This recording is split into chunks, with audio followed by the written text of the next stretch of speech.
요즘에 저를 좀 사칭하는 불법 리딩방이나 텔레그램 또 단톡방들이 굉장히 좀 많아지고 있는데 각별히 여러분들이 좀 주의를 했으면 좋겠어서 이렇게 좀 영상을 찍게 됐고요. 실제 피해 사례들도 좀 있는 것 같아요. 저는 이런 리딩이라든가 이런 걸 전혀 하고 있지 않거든요. 저를 사칭한 어떤 문자가 온다거나 그런 걸 받으셨을 때는 그냥 무시를 하시거나 꼭 신고를 꼭 해주시면 좀 좋을 것 같습니다.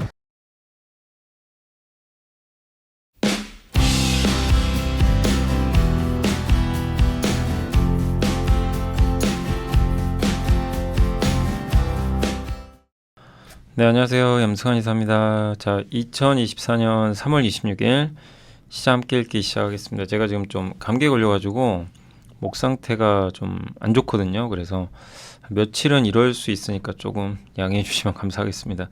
뭐 심한 건 아닌데 항상 저는 이제 감기 걸리면 목이 좀 아프더라고요. 자, 그리고 오늘 일단 주식시장은 좀 아쉽게 끝났죠. 예, 아침에 아주 좋았는데 오후에 좀 밀리면서 끝이 났고, 오늘은 좀 약간 순서 바꿔가지고 좀 증시부터 좀 간단히 먼저 말씀을 드릴게요. 일단 종합주가 지수가 지금 보시면 이렇게 좀 올라왔는데 2800까지도 왔고, 그러니까 확실히 여기 뚫고 안착을 하니까 시장이 위가 열리고 있죠. 그래서 뭐 여기 넣으면 좋죠. 근데 좀 천천히 올라가줬으면 좋겠고, 코스닥도 뭐 이제 전고점 얼마 남지 않았습니다. 다만 이제 우려되는 건 좀 미국이, 여기 이제 미국의 주봉 차트 한번 보시면 엄청 올랐어요. 월봉으로 지금 5개월 연속 올랐거든요. 그러니까 미국은 쉴 수 있어요. 쉬어야 또 정상이고 계속 오르는 게 좋은 건 아니죠. 예. 그러니까 이렇게 오르다가 언제든지 조정 나오거든요. 그러니까 미국 증시가 너무 올랐다는 게 이게 좀 유일한 좀 악재가 아닌가 보여집니다. 근데도 뭐 워낙 강하니까, 그래서 미국이 좀 개인적으로는 좀 덜 오르는 가운데 한국이 좀 계속 그 갭을 메꿨으면 좋겠어요. 미국보다 한국은 못 갔잖아요. 그러면 가장 좋죠. 근데 미국이 또 무너지면 증시가 좋을 게 없죠. 그래서 미국이 조금 뭐 등락 과정 거듭하는 가운데 한국이 좀 더 못 간 부분만큼 올라가 준다면 좋지 않을까, 이렇게 일단 생각은 하고 있습니다. 오늘 일단 이제 섹터 쪽으로는 그 코스피 쪽에선 기계, 뭐 한미반도체, 정말 여기 그 대표이사 기억나시죠? 이분이 뭐 정말 주식 많이 샀잖아요. 뭐 비싼지 않냐 뭐 이런 평가도 있었지만 결국 대표이사의 승리죠. 그래서 오늘도 15%나 어마어마한 상승을 보였고, 뭐 국내 최고 주식 두 개 꼽으라면 메리츠 금융하고 한미 같아요. 네, 이 두 개 주식은 누가 뭐래도 주주환원도 잘하고, 예, 성과도 내고, 그래서 한국 주식 시장에선 이 두 개가 가장 큰 울림을 주는 좀 기업들인 것 같습니다. 그러니까 단지 주가만 올라서가 아니라 적당하게 주주환원도 하고 성장도 해주고, 예, 그런 것 같아요. 그걸 증명을 해줬던 부분이고, 그 다음에 통신주가 오늘 뭐 KT가 오늘 좀 좋았던 것 같습니다. 그리고 보안주가 좀 괜찮았고요. 그리고 소매 유통 쪽에선 오늘 CJENM이 오랜만에 좋았습니다. 이제 OTT 티빙, 그 프로야구 이제 보려면 티빙 가입해야 되죠. 그 효과도 있는 것 같습니다. 그리고 면세점 데이터 좋다고 하더라고요. 그래서 호텔신라가 오랜만에 오른 것도 특징적이고, 뭐 HBM 관련주들은 뭐 뜨겁습니다. 그러나 한미의 날이 아니었나. 오늘은 삼성전자도 이제 8만 원 거의 근접했고, 뭐 기왕이면 오늘 넘어갔으면 좋을 뻔했는데, 다만 오늘 뭐 오픈 엣지는 조금 밀린 것 같고요. MLCC 쪽에서는 오늘 뭐 이 윈텍은 혼자 그냥 독보적이었고, 삼성전기도 오늘 좀 증권사에 긍정적인 평가는 있었지만 뭐 크게 오르진 못했던 것 같습니다. 카지노가 이제 중국 관광객들, 예, 제주도로 많이 들어온대요. 그러니까 제주도에 카지노 있는 롯데관광개발이 한 3% 정도 오른 것 같습니다. CXL 관련주도 오랜만에 파도가 좋았네요. 그래서 10% 올랐고, 인터넷 대표주도 카카오가 반등에 성공했습니다. 면세점도 좋았고, 요새 글로벌 텍스프리가 좋은 게, 이제 글로벌 텍스프리가 사후 면세점 아시죠? 저번에 한번 이제 보고서 보여드린 것처럼 저는 오히려 면세점 회사보다는 글로벌 텍스프리가 더 낫다고 봐요. 왜냐면 지금 특히 올리브영에, 이제 올리브영에서 구매를 하면 그 이제 사후 면세잖아요. 어떻게 보면 내가 사고 나서 외국인이 이제 그만큼 공제를 받는 거죠. 그런 거 대행해주는 업체가 글로벌 텍스프리인데 올리브영은 거의 독점이라고 합니다. 글로벌 텍스프리가. 그리고 파리 올림픽 수혜도 있고 이제 프랑스에도 법인이 있고 그래서 오늘 뭐 호텔신라가 올랐지만 확실히 글로벌 텍스프리가 최근엔 이 면세점 쪽에서는 가장 좋은 분위기 이어지는 것 같아요. 오늘 그리고 현대모비스, 기아, 만도까지 이 3사가 모두 다 좋은 흐름 보였고 타이어도 요새 좋고 요새 그 계속 보고서 많이 보여드렸잖아요. 고무 괜찮다. 뭐 그 얘기 해도 주가는 안 가더라고요. 이제 그런 게 이제 가치 투자긴 한데 석유화학 쪽에서는 확실히 금호석유랑 이쪽 효성 첨단 소재 쪽이 모멘텀은 좀 있긴 유니드 요 세 개예요. 세 개가 확실히 좀 모멘텀은 있습니다. 특히 이제 그중에 금호석유는 주조 환원 또 고무값이 오르고요. 공급도 크게 늘지 않기 때문에 이게 진짜 몇 년 고생했죠. 예, 그래서 좀 주가 올해 좀 좋았으면 좋겠네요. 예. 그리고 CNT 도전제 오늘 쪽에선 제이오가 아침에 좋았다 좀 밀렸고 LG화학은 좀 빠진 것 같습니다. AI 챗봇 관련주도 요즘에 뭐 이수페타시스 계속 좋은 것 같고 오늘 삼성 SDS도 좋았던 것 같습니다. 조선주는 오늘 기자재 그 현대임스 기억나시죠? 지난주에 한번 이게 싼 기업은 절대 아니에요. 현대입스가 주가가 절대 싸진 않아요. 밸류 분석해 보면. 근데 모멘텀이 워낙 좀 좋죠. 예. 그래서 오늘 좀 강했던 것 같고 뭐 기자재 쪽이 오늘 좀 좋았던 것 같아요. 한국카본, 뭐 태웅, 예. 기자재가 조금 더 분위기는 좋았던 것 같습니다. 백화점도 좋았고 반도체 장비 좋았고 골프도 괜찮았고 방산도 뭐 방산주 여전히 좋은 것 같아요. 자 그리고 오늘 좀 하락한 쪽은 그 독감 관련주들 좀 빠졌고 임플란트도 오늘 조금 조정이 나왔습니다. 레이가 이게 전환사채 발행해가지고 그게 좀 악재인 것 같아요. 현금 흐름이 좀 안 좋다 보니까 전환사채 발행하면서 주가에는 조금 부담으로 예, 작용한 것 같습니다. 그러니까 레이도 빨리 좀 매출을 끌어올리고 현금 흐름을 좀 이제 안정화 시켜야 되겠죠. 이제 그런 게 안 보이는 상태에서 조금 이렇게 전환사채 발행하다 보니까 주가에 부정적으로 작용을 했고 다른 뭐 조금 크게 변화는 없었던 것 같습니다. 리튬 관련주는 오늘 엔캠이 좀 많이 빠졌고요. 2차 전지는 좀 부진했어요. ESS 관련주도 오늘 조금 부진했던 것 같습니다.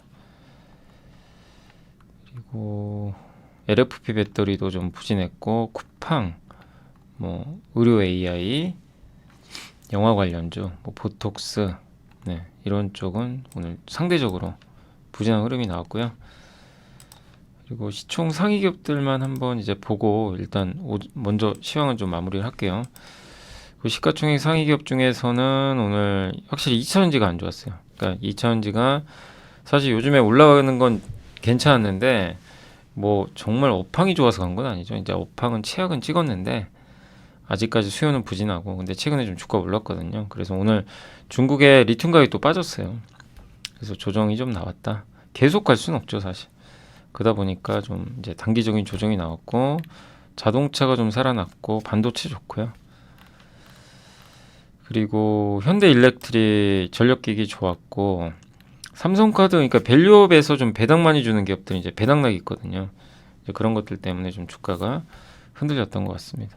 금호석유가 오랜만에 좋은 게 좀 눈에 띄는 부분이었고 코스닥 같은 경우는 에코프로 쪽은 좋았는데 엔캠이 급락했고 흡프스프, HPSP도 안 좋았습니다.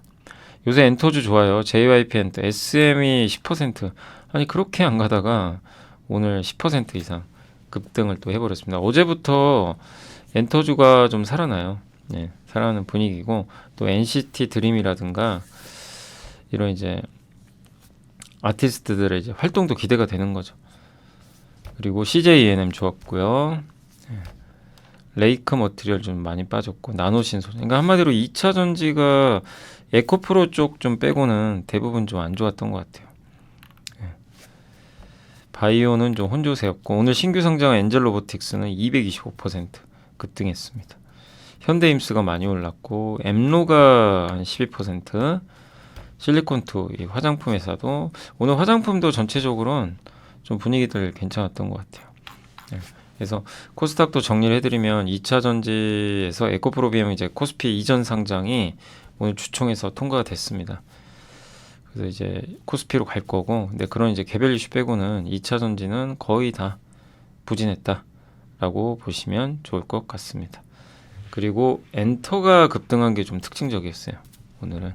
그래서 코스닥, 코스피 모두 다 견조한 가운데, 다만 증시가 막 위로 엄청 오른다 이거보다도 계속 종목 장세가 꾸준히 펼쳐지고 있다라고 보시면 좋겠고, 개별적인 악재가 있거나 뭐 그런 기업들은 좀 빠지고 개별 호재가 있는 기업들은 올라가는 흐름으로 보시면 좋겠습니다. 그리고 계속 뭐 반도체라든가 요새 또 중국 소비주도 괜찮아요. 좀 데이터도 살아나고 있고, 예, 그래서 뭐 엔터도 올라가고, 그러니까 너무 이제 못 오른 기업들도 한번 이제 순환하면서 갈 수 있는 장세가 나오고 있으니까 잘 좀, 예, 못 가는 종목 있더라도 견뎌내시고, 올라왔을 때 근데 이제 내가 보유한 기업들이 물려 있다가 막 급등할 수도 있잖아요. 그럴 때 그 고민을 좀 잘하세요. 이 기업을 내가 끝까지 갖고 갈 것인지, 아니면 일정 부분 이제 올라왔으니까 현금하고 더 나은 걸로 교체할 건지. 일단 이제 올라오면 좀 부담은 좀 덜어지잖아요. 그럴 때 계속 갖고 갈 건지 정리해서, 그러니까 모멘텀이 상대적으로 떨어지는 기업이라면 교체하는 것도 좋습니다. 어느 정도 올라올 때. 단 이제 교체하는 기업이 확실해야 되겠죠. 그런 것들을 잘 염두에 두시면 되겠고, 그 다음에 이제 그 여기 보시면 카인드라고 있어요.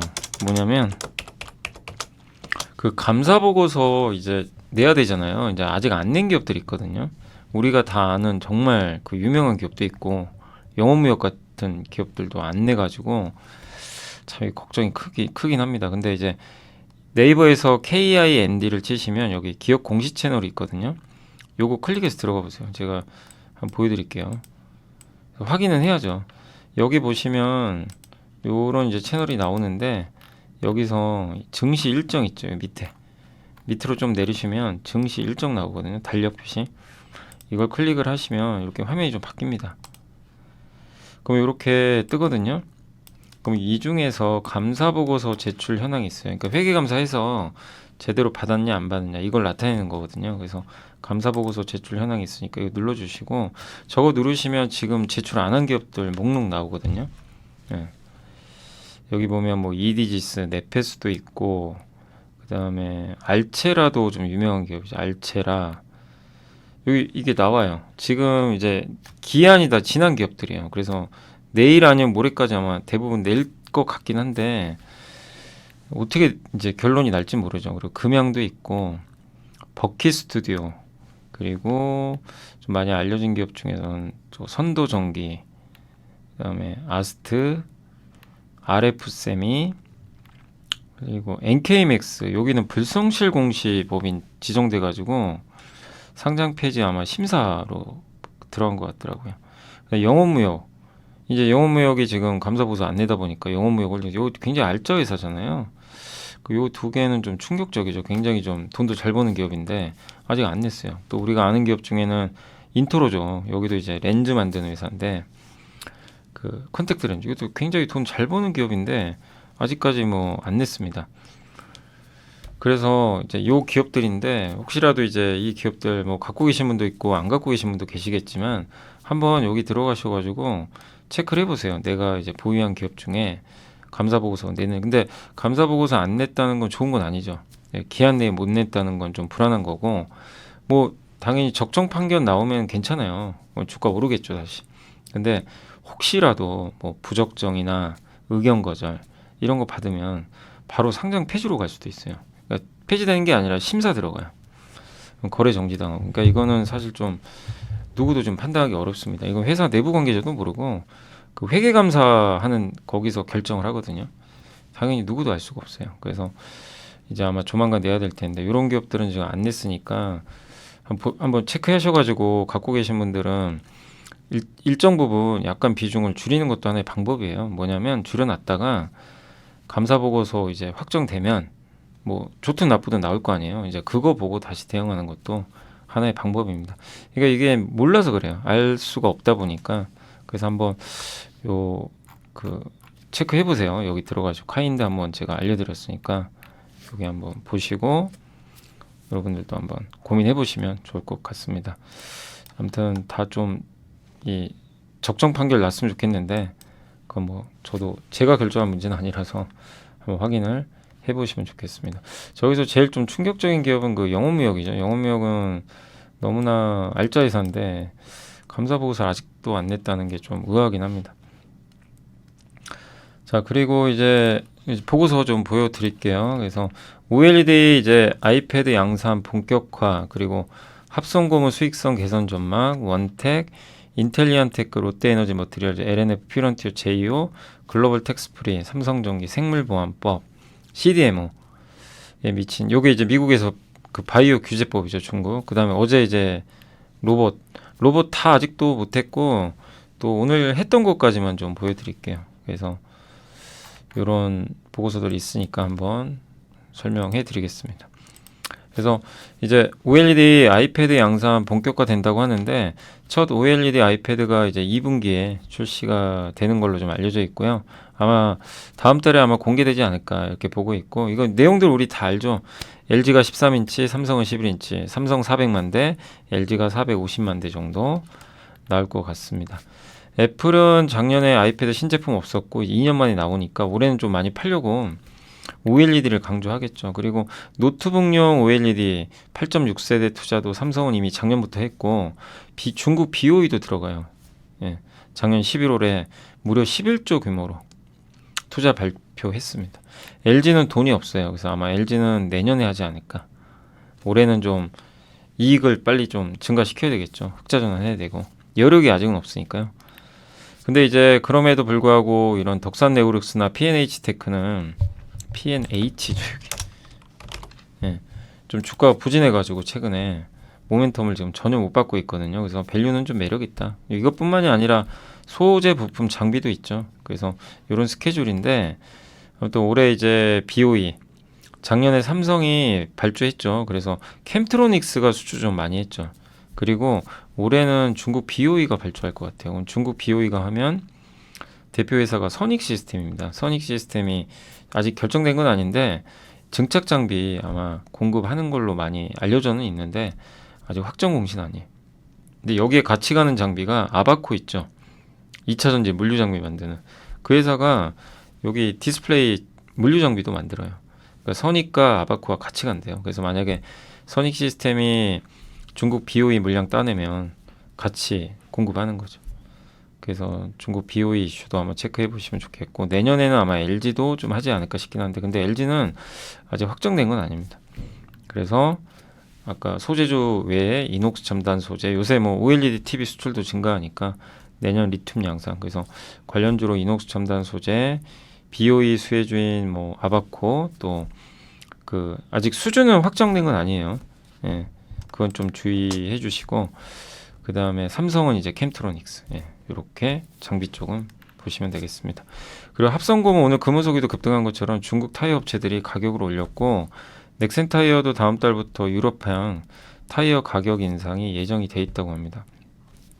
그래서 고무 제품 가격 상승 규모가 원재료인 부타디엔을 지금 따라가지 못하고 있는 상황이거든요. 그래서 원재료 이미 올랐으니까 고무 가격도 오를 가능성이 높아요. 그리고 지금 합성고무가 공급도 아마 좀 부족할 것 같고, 예, 천연고무 가격도 최근에 오르죠. 예, 천연고무 이제 올해 연말에는 또 벌채 수요가 없어집니다. 벌채를 못해요. 나무 벌채. 그러니까 천연고무는 구조적으로 공급이 줄 가능성이 있죠. 그리고 전방인 타이어 쪽 좋아지고, 그래서 고무체에는 금호석유, 타이어 쪽은 효성탐산 소재, 이런 기업들이 좀 괜찮지 않나 이렇게 보여지고, 일단 금호석유의 주가가 좀 계속 우상향하기를 좀 기대해 보겠습니다. 그리고 어제 원택이 급등했죠. 그래서 올리지오, 예, 피부 미용 의료기기 주가가 너무 부진했는데 드디어 어제 급등했고요. 그리고 소모품 판매량, 장비를 공급하면 소모품이 들어가는데 작년 9월에 6,000개, 7,000개, 9,000개, 12월에 10,000개, 지금 10,000개 넘어갔고요. 예, 작년 1분기가 합쳐서 2.1만 개, 한 7,000개 정도 됐는데 2분기, 3분기 이렇게 계속 레벨업 되고 있어요. 소모품 수요가 늘어요. 왜냐하면 장비가 계속 들어가니까. 아니 남이 쓰던 걸 내 여기다 댈 수는 없잖아요.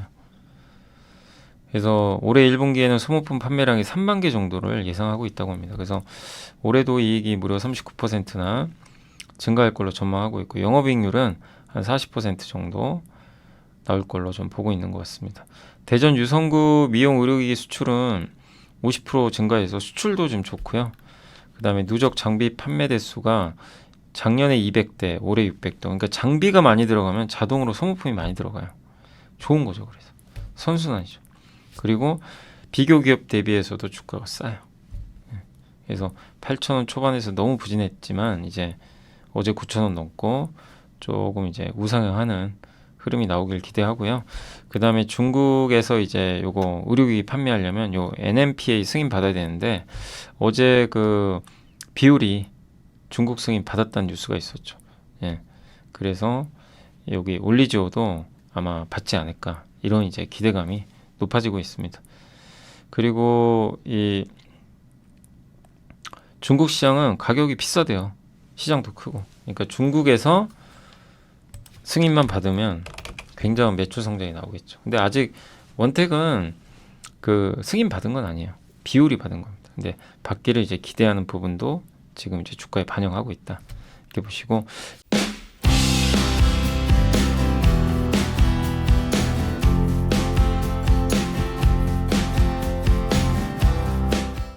인텔리언테크 오랜만에 보고서 나왔는데 이거 읽으면서 이제 느낀 건 뭐냐면 이것도 저도 장기적으로 기대를 하는 기업 중에 하나인데 우주항공 쪽이잖아요. 근데 시간이 좀 걸려요. 실적까지. 그러나 대세에 큰 지장은 없을 것 같다. 이런 내용입니다. 그래서 위성 박람회를 갔다 왔나 봐요. 인텔리언테크랑. 그래서 기술 방향성은 저궤도 위성이에요. 예.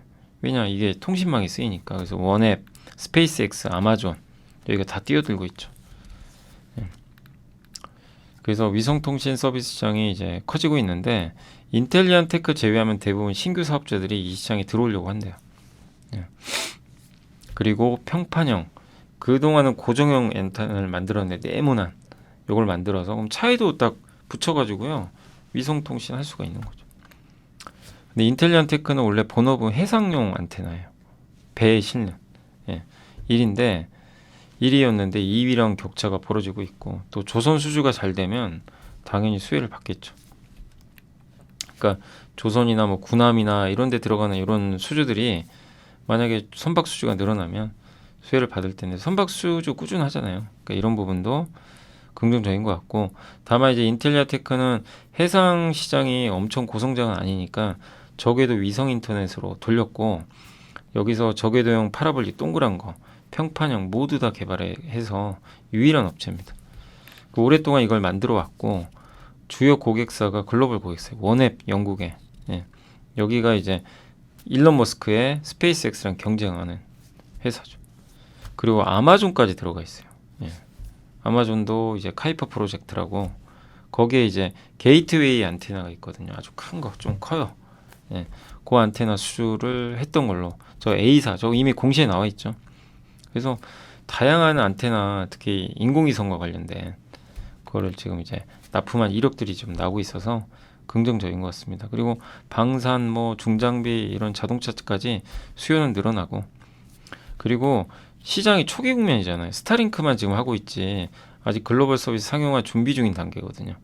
그래서 실적 파악하기 어려워요. 변동성도 크고. 그러나 방향은 분명히 맞죠. 그래서 중장기적으로는 열려 있다. 근데 다만 인텔리언테크가 이 지금 경쟁이 좀 심해지거든요. 막 들어오려고 하니까 여기서 얼마나 경쟁력을 발휘해서 이들을 물리치고 좋은 점유율을 유지할 수 있을지 그게 좀 관건인 것 같아요. 4월하고 5월에는 이제 원앱향으로 그 네모난 안테나가 아마 매출이 시작될 걸로 보고 있고요. 중장기적으로 아마존의 그 게이트웨이 아주 큰 안테나도 매출이 늘 걸로 보고 있습니다. 작년에 이제 유증을 했고 그 돈으로 이제 투자를 해서 성장을 좀 도모하는 지금 모습이고요. 다만 이익 성장이 안 나와요. 그러니까 숫자가 안 나오니까 주가 실망했죠. 그래서 이제 숫자만 보여준다면 2분기부터 기대하고 있는 것 같아요. 그래서 좀 인내심 발휘하시면 좋을 것 같습니다. 저궤도 낮은 궤도에서 돌아가는 위성 인터넷이고 엄청난 위성을 띄우죠. 지금 거기서 나오는 신호를 받아주는 안테나 만듭니다. 스페이스X랑 원앱, 아마존이 서로 경쟁할 가능성이 높고요. 이제 영역이 되게 다양하죠. 뭐 자동차, 항공 뭐 할 거 배도 들어가고 주요 고객사고요. 주요 제품 매출액 추이인데 해상용이 절대적으로 많은데 위성용이 이렇게 늘어난 거 보이세요? 그러니까 저게 좀 모멘텀이죠. 연구 개발도 많이 하고 있어요. 그러니까 이익은 좀 아쉬울 수밖에 없죠. 비용이 들어가니까. 근데 저거는 미래를 위한 투자죠. 그리고 템이라 그러죠. 토탈 어드레서블 마켓. 최대 시장 규모가 커지잖아요. 이 시장이. 이게 적에도 인공위성 시장이 줄어드는 시장인가요? 아니죠. 예. 그러니까 다만 숫자가 나오지 않은 게 좀 부담이라는 거죠. 근데 그걸 2분기부터 좀 만회해 준다면 긍정적일 것 같습니다. 또 NH의 주민우 연구원님이 오랜만에 롯데에너지 머티리얼도 이게 목표 주가 올라간 건 정말 오랜만에 보는 것 같은데 LG 비중이 늘어났대요. 원래 삼성이 주요 고객인데 그 삼성 SDI 판매도 그 견조하게 좀 증가하고 있고 LG 비중이 늘어나고 동박 출하량도 올해 45%나 증가할 걸로 전망하고 있습니다. 이제 전기를 많이 이용하다 보니까 전기료 인상은 부담되지만 그게 인상돼도 10원 인상돼도요. 뭐 마진 0.6% 정도 하락이라 큰 영향 없을 거라고 합니다.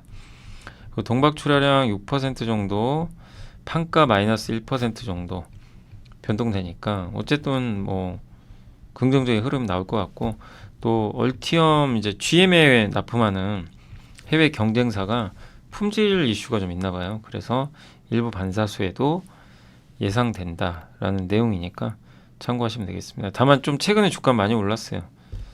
그지만 이제 최악은 좀 지나간다 보시면 되겠고 LNF도 똑같죠. 최악을 지나가고 수주 따냈고 분위기가 바뀌고 있어요.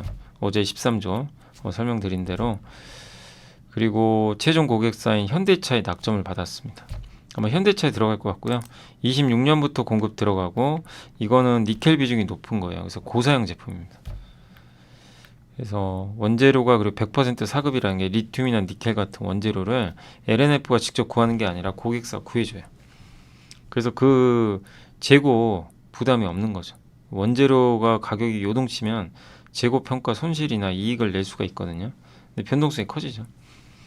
테슬라 비중이 너무 높다는 게 부담이었는데 이제 그것도 이번을 계기로 해소될 가능성이 높아졌습니다. 그리고 더욱 다변화된 고객사로 이제 변환이 될 것 같고요. 다만 올해 실적은 기대하시면 안 돼요. 올해는 적자는 불가피합니다. 그러나 그건 이미 주가에 반영됐고 그래서 목표 주가를 올린다. 또 LS그룹과 합작법이 만들어서 전구체 내재화 준비하고 있고 응급제 시장도 진출하려고 그래요. 일본 미쓰비시랑.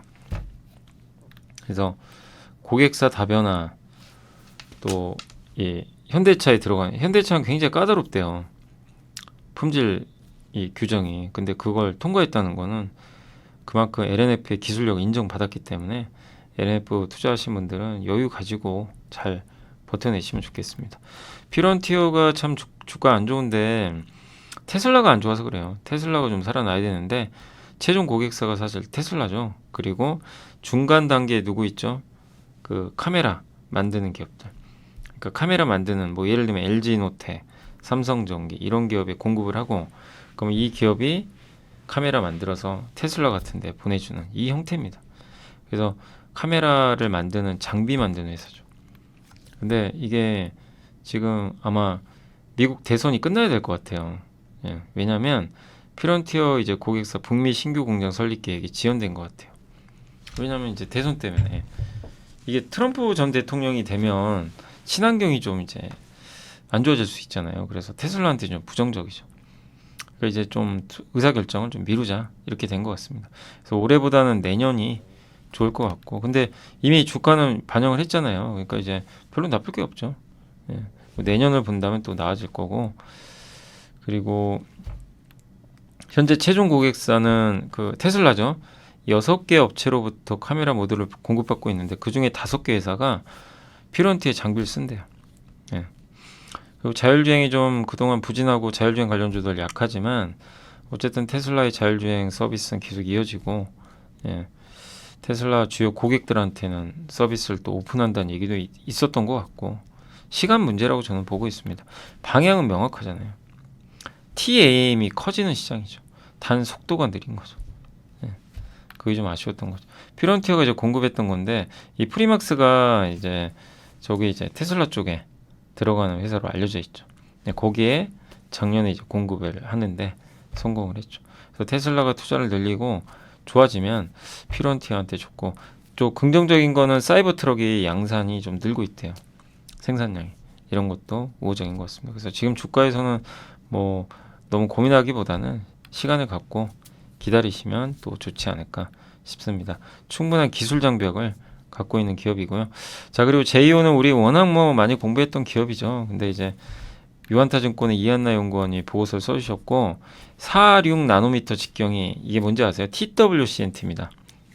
그러니까 이거 한번 그림 그려보면 탄소 나노튜브 육각형 모양으로 이렇게 돼 있잖아요. 이렇게 이렇게 여기 뭐 약간 뭐 육각형 모양 이렇게 돼 있나요? 이런 것들이 그려져 있죠. 이렇게 그죠? 그래서 여기 이렇게 뚱 이렇게 돼 있는데 MWCNT 뭐죠? 이 벽이 여러 개예요. 이 안에 겹겹이 쌓여 있어요.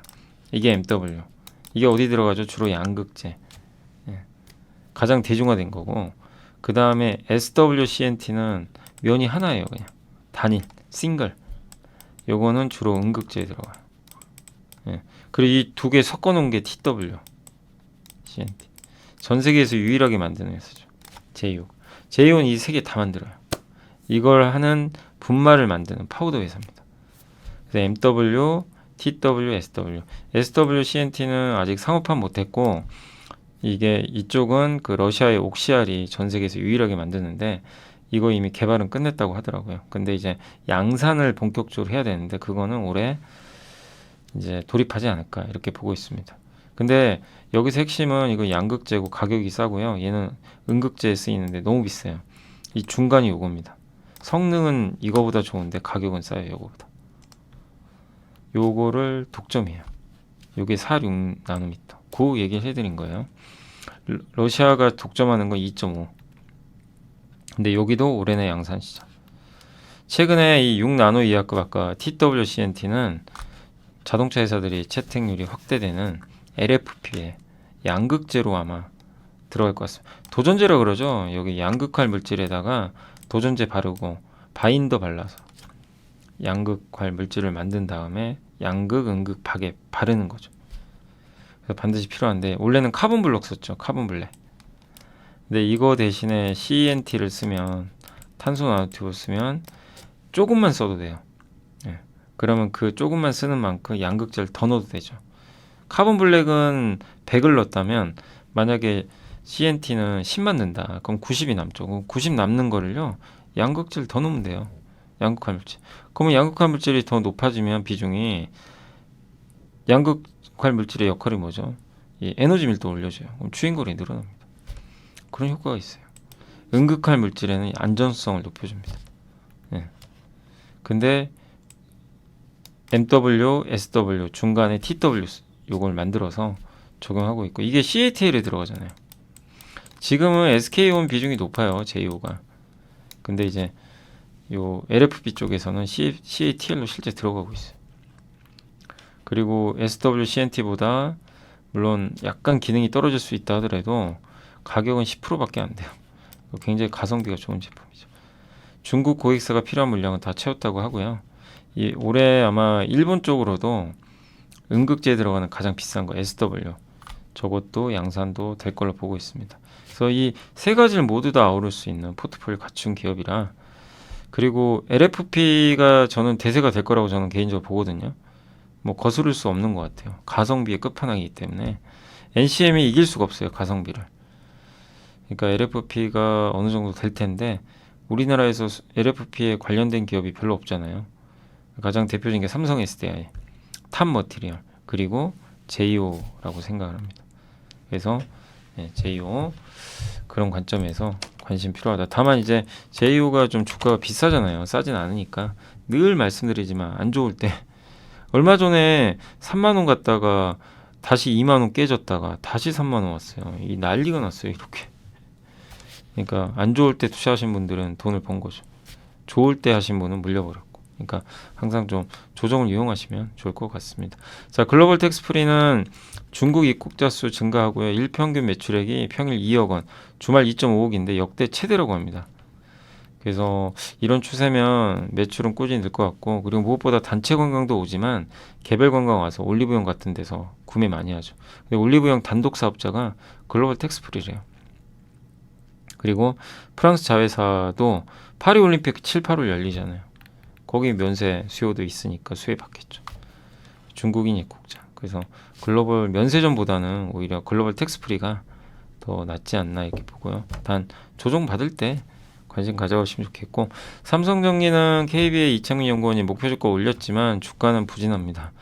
1분기 실적 올린 거는 다 알고 있죠. 우리가 최근에 봐서 뭐 우리가 다 어느 정도 알고 있는 내용들이고요. 그리고 이 고성능 고부가 AI, 온디바이스 AI는 이제 고성능 MLCC가 들어가야 돼요. 기판도, 그리고 앞으로의 이제 트렌드는 기판이 커집니다. 서버 같은데 PC에도 그렇고 대면적화, 층수는 높아지고요. 그 안에 들어가는 그 구리 선이 있거든요. 구리, 예, 그거는 얇아야 돼요. 근데 이렇게 되면 또 수혜를 누가 보죠? 제가 저거 읽으면서 떠오르는 기업이 기가비스.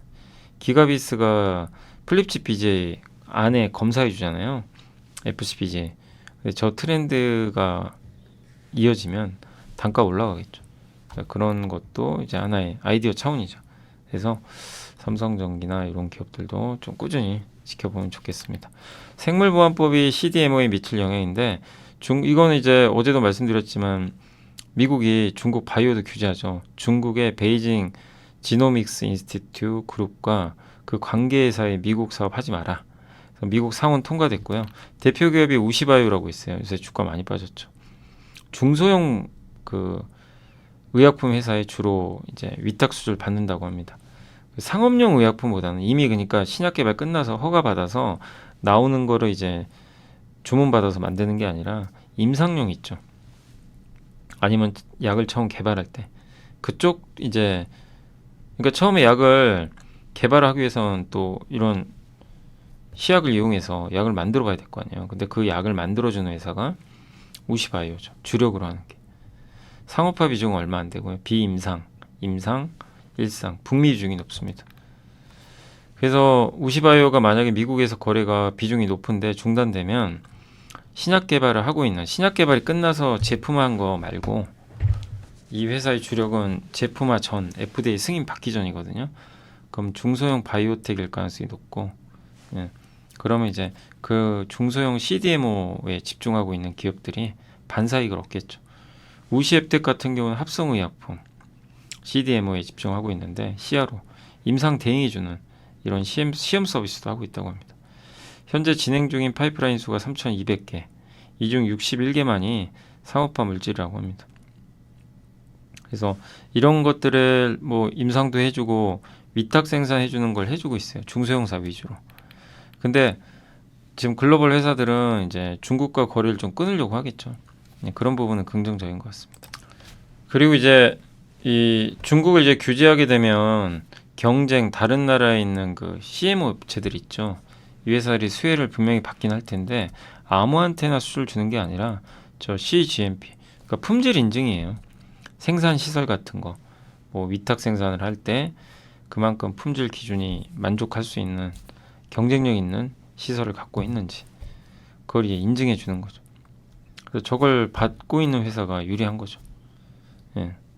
우시는 그 글로벌 이렇게 큰 회사로부터는 경쟁력 있는 인증 경험을 보유하고 있지 않지만 좀 중소형 회사로서는 다수의 프로젝트 경험이 있어서 경쟁력이 있는 거를 인정받고 있다고 합니다.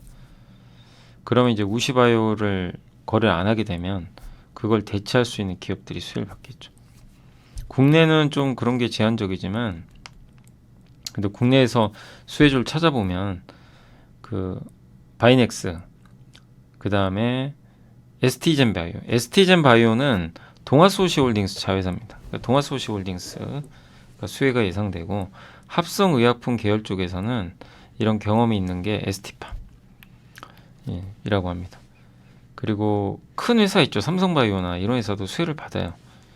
예. 왜냐하면 되도록이면 이제 중국 회사보다는 미국이나 미국과 동맹국이나 이런 쪽에 좀 관련된 기업들한테 맡기려고 하겠죠. 그래서 이런 이제 그 바이오 산업에 대한 안보 규제 이런 것들은 한국한테는 어쨌든 플러스예요. 왜냐하면 중국과 경쟁을 하니까. 그래서 삼성은 대형 수주 계약 계속 맺을 가능성이 높고, 그냥 중국이 언젠간 대형사도 할 수 있거든요. 근데 그거를 막았다는 측면에서 삼성한테도 좋고, 레고펜 바이오가 원래 우시 거 썼거든요. 위탁 생산 이거를 삼성으로 이제 최근에 바꿨다고 합니다. 그리고 ST팜, 경보제약도 같이 파트너십을 맺었다. 이렇게 보시면 되겠습니다. 그래서 한국의 중소형 CDMO, 대형 CDMO 모두 다 수혜가 예상되는 그런 상황입니다. 그래서 관심 종목은 바이넥스, 동아소시홀딩스, 삼성바이오, ST팜 이렇게 제시했으니까 이런 의견들도 참고하시면 좋겠습니다. 중소형 설비랑 대량 설비가 뭐가 차이냐? 중소형 설비는 좀 작은데 임상이 끝나고 상업화하는 그런 시설보다 임상할 때 1상, 2상, 3상 할 때 있죠. 규모가 좀 적잖아요. 그런 거 위주로. 이게 우시가 좀 그런 게 많고, 대량 생산은 이제 실제로 허가 받은 제품 대량으로 이제 만들 때 위탁 생산하는 건데 주로 삼성바이오, 론자 이런 회사들이 하고 있습니다. 그리고 CDMO 선정 시 가장 중요한 게 품질 기준이다. 이게 좀 중요해지고 있고, 이게 1순위고요. 이제 역량 경쟁사들인데 이런 회사들이 좀 역량은 있는데 다만 가격 경쟁력이 좀 부족하고 생산 여력이 좀 부족하다는 단점이 있고, 2순위 이제 우리나라 바이넥스랑 동아시아, 동아소시홀딩스인데 여기는 품질은 좀 중상 정도 되지만 가성비가 좋고 생산 여력도 있으니까 뭐 이런 기업들이 수혜받지 않겠냐 이렇게 보시면 좋겠습니다. 자, CDMO 한번 말씀드렸고요. 그 다음에 이제 어제 못했던 좀 로봇 쪽 또 다는 못했고 한 부분만 좀, 어제 저희가 그 어디까지 했죠? 하모닉 드라이브 맞아요. 협동 로봇 했죠. 하모닉 드라이브라는 소재를 부품을 빨리 국산화해야 된다. 이게 진짜 시급하다. 협동 로봇이 산업용 로봇보다 중요하다. 점점 성장한다. 대표 기업은 두산 로보틱스였고 그쪽은, 그 다음에 이제 오늘 할 거는 물류 로봇인데 산업용 로봇과 협동 로봇 사이 위치해 있고요. 가격은 비싸지만 가격은 떨어지고 있고, 쿠팡 대구 FC라고 있나 봐요. 여기가 물류 자동화를 하고 있대요. AGV 자동으로 물건을 실어서 운송해주는. AMR은 뭐죠? AMR은 자율주행이에요. 자기가 알아서 이동하면서 막 갑니다. 장애물 피하고. 그건 아니고 AGV는 이제 어떤 레일이나 정해진 길을 뚫어주면 거기만 다니죠. 근데 기존의 물류는 사람이 찾으러 갔죠. AGV는 로봇이 찾으러 가요. 택배 분류 작업이 30명이 11톤 차량 6대 하려면 5시간, 6시간 걸려요. 이걸 로봇이 해줘요. 특히 대구 FC에는 그런 걸 할 수 있는 로봇이 있다고, 소팅봇이라고 하는데, 그리고 포장이 완료된 제품을 스캐너가 바코드로 인식을 하면 배송지별로 분류한대요. 그래서 이렇게 되는 거죠. 이 쿠팡 물류센터래요. 사람이 없죠. 저기도 바코드 딱 이제 확인해가지고 여기는 서울, 여기는 뭐 인천, 여기는 뭐 부산도 되고 이제 이렇게 좀 나눠주는 거죠. 이거를 이제 활용하고 있죠. 그리고 반도체 공장에서는 OH도 많이 이용한대요. 저 반도체 공장 위에 보면 레일이 달렸는데 거기로 이동하는 로봇들이 있어요. 그 웨이퍼 싣고. 그래서 그걸 OHT라고 합니다. 그래서 삼성이 이제 평택 공장에 들어가 있죠. 이렇게 돼 있어요. 위에 레일이 달려서 여기에 웨이퍼 싣고 공정마다 돌아다니다가 공정이 오면 이제 밑에다가 넣어주는 거죠. 그래서 그런 이제 용도로 많이 쓰고 있고, 그리고 제조업용 AGV 판매 대수는 이제 30%를 상회하고 있다. 그러니까 물류 시장도 좋지만 핵심은 제조업이래요. 제조업에 들어가는 요 자율 로봇 이쪽을 좀 보자는 의견인 것 같습니다. 제조업용 늘어나죠. 그래서 물류 로봇의 방향은 협동 로봇과 유사하다. 다양한 분야로 확대되고 있고, 다만 시장 참여자는 좀 다른 게 전통 산업용 로봇은 기존의 빅4가 꽉 잡고 있는데 협동 로봇은 더 많지만 규모가 작은 업체 진입은 좀 어렵다고 합니다. 근데 물류 로봇은 좀 달라요. 그러니까 성장성은 떨어지지만 전통 산업용 로봇은 그냥 4개 회사가 꽉 잡고 있고 협동 로봇은 성장하는데 많아요. 근데 거기서 그렇다고 아무 업체나 할 수 있는 건 아니죠. 그죠? 그러니까 유니버셜 로보틱스나 두산 로보틱스 같이 검증된 회사들이 시장을 열고 있고, 물류 로봇은요 역전이 가능한 데입니다. T 로보틱스랑 V원텍은 큰 회사가 아니죠. 근데 SK온의 2차 전지 공장용 자율주행 로봇, V원텍은 현대차고로 수주를 따냈거든요. 작은 회사가 큰 수주를 따낸 거예요. 이게 이런 시장이라는 거죠. 이건. 그래서 물류 로봇도 상당히 기대할 수 있는 부분인 것 같습니다. 그리고 웨어러블 로봇은 우리가 입는 옷처럼 입는 로봇이에요. 삼성이 올해 이제 보핏 출시 계획을 발표했고, 미국의 고등과학 훈련 연구국인가요? 다르파라고 기억하시겠지만, 여기가 어떻게 보면 인터넷 만든 데죠. 근데 여기서 얘기하는 기술들이 중요한 게요, 10년 후에 상용화를 예상하는 기술을 개발한대요. 지금이 아니고. 그래서 2015년도에 다르파가 웨어러블 로봇을 개발하고 있었는데, 물론 2018년에는 사업을 중단했대요. 탈로스 프로젝트인데 무게를 줄여주고 디스플레이 달리고 방탄 헬멧, 아이언맨과 흡사한데 부족한 예산과 기술력 한계로 좀 접었다고는 합니다. 그러나 미국 육군은 마이크로소프트와 합작해서 이 기술을 기반으로 해서 AR 기기 고글을 만들었대요. 네. 저 프로젝트가 없었으면 기술 획득이 없었겠죠. 우리나라도 군용 웨어러블 로봇 이제 개발에 박차를 가하고 있고요. 민간에서도 작업 동작 보조하는 장치는 대부분 생산 공장에 필요하다고 합니다. 현대차가 이제 상반신 근력 로봇, 하반신 보조 로봇 이런 거 개발했는데 실제 일부 노동자들도 착용을 하고 있다고 합니다. 그러니까 저걸 입으면 내가 부족한 힘을 보완하거나 좀 편리하게 일할 수 있죠. 네. 다리가 안 좋을 땐 저걸로 걸을 수 있고. 네. 미국의 육군의 탈로스 프로젝트요.